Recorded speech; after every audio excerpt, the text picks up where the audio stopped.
പൂളക്കിഴങ്ങ് വെട്ടി ഉണക്കിയതാണ്.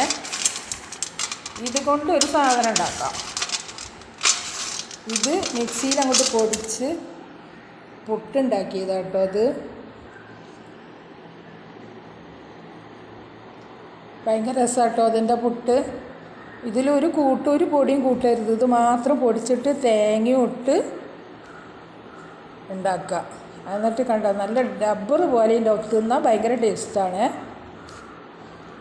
എല്ലാവരും ഒന്ന് ഉണ്ടാക്കി നോക്കുക. അതിന് മാച്ചിങ് ആയിട്ട് അടിച്ച് പൊളി കട്ടൻ അങ്ങോട്ട് ഒഴിച്ച് കൊടുക്കുക. എന്നിട്ട് ഒരു കഷ്ണം എടുത്ത് കടിക്കുക, കട്ടനും കുടിക്കുക. നല്ലോണം മധുരം ഇട്ട കട്ടനും.